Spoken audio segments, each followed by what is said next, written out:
حکیم راحت نسیم صاحب، آپ دلی گئے اور آپ کے معروف علمی اور دینی شخصیت مولانا وحید الدین خان صاحب سے ملاقات ہوئی۔ اس ملاقات اور مولانا کی شخصیت کے حوالے سے کچھ بتائیں۔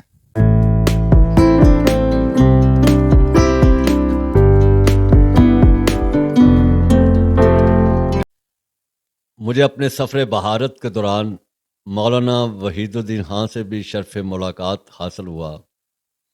مولانا وحید الدین عالم اسلام کے ان جید علماء کرام میں سے ہیں جن کی آواز مشرق و مغرب میں سنی جاتی ہے اور جن کی تحریریں سے ایک زمانہ استفادہ کرتا ہے۔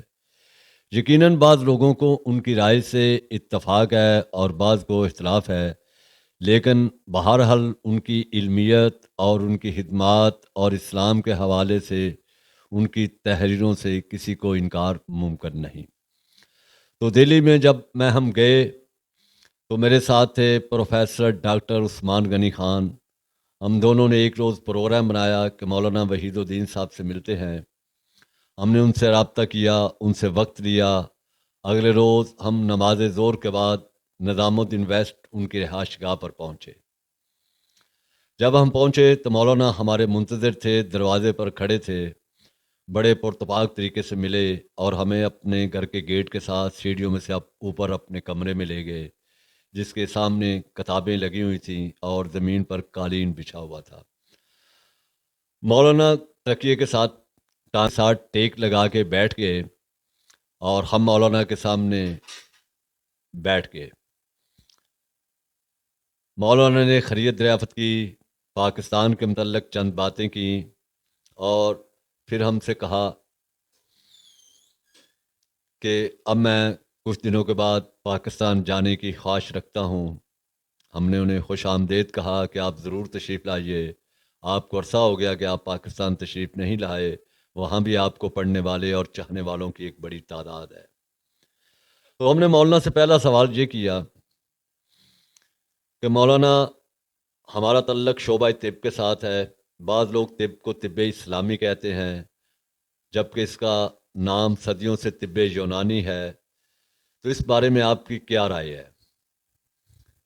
مولانا نے یہ بات کہی کہ مدینہ منورہ کے اندر کھجوروں کی کاشت کرنے والے کچھ لوگ نبی کریم صلی اللہ علیہ وسلم کی خدمت میں حاضر ہوئے اور انہوں نے اپنی کھجوروں کی فصل میں اضافے کے متعلق ان سے مشورہ کیا، جس پر رسول اللہ نے فرمایا کہ آپ لوگ اس سال کھجوروں کی پیوند کاری نہ کریں، ہو سکتا ہے کہ اس طرح آپ کی کاشت اور فصل زیادہ ہو جائے۔ لیکن جب فصل تیار ہوئی تو پھر گزشتہ سال کی نسبت یہ مزید کم ہو گئی۔ یہ وفود پھر نبی کریم کی خدمت میں حاضر ہوا اور ان سے عرض گزار ہوا کہ ہم نے یہ تجربہ کیا لیکن ہماری فصل پہلے سے بھی کم ہو گئی، جس پر رسول اللہ نے فرمایا، بھائی دنیا کے معاملات آپ بہتر جانتے ہیں، انہیں خود چلائیں۔ یہ رہنما اصول یعنی گائیڈنگ آف پرنسپل ہے، اس لیے دنیاوی علوم کو اسلام کے علوم سے جوڑنا قطعی مناسب نہیں ہے۔ اس صورتحال میں طب کو طب اسلامی کا نام نہیں دینا چاہیے۔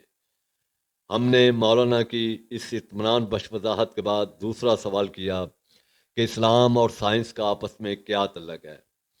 مولانا فرمانے لگے کہ سائنس تحقیق کا نام ہے، ریسرچ کا نام ہے، اور ریسرچ اینڈ فطرت ہے۔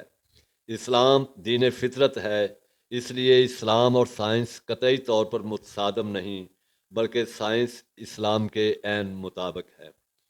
اس کے علاوہ ہم نے اسلام کے میں اعضاء کی پیوند کاری کے بارے میں ان سے پوچھا تو مولانا نے کہا کہ میرے نزدیک یہ جائز بلکہ صدقہ جاریہ ہے۔ مولانا کے ساتھ ایک بڑی لمبی نشست ہوئی۔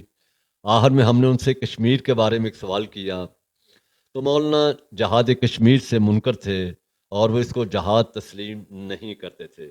مولانا کا یہ کہنا تھا کہ کیا کوئی ملک اپنے سرحدی ہمسایہ ملک سے نفرت رکھ کر اور جنگ کر کے امن سے رہ سکتا ہے یا ترقی کر سکتا ہے؟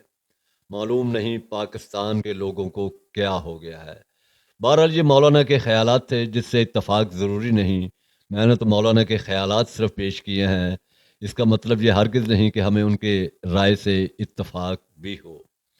تو مولانا کی یہ رائے تھی کہ کوئی بھی ملک اپنے سرحدی ہمسایہ ملک سے جنگ کرنے کے بعد نہ تو ترقی کر سکتا ہے، نہ آگے بڑھ سکتا ہے، نہ امن سے رہ سکتا ہے. یہ ان کے خیالات تھے.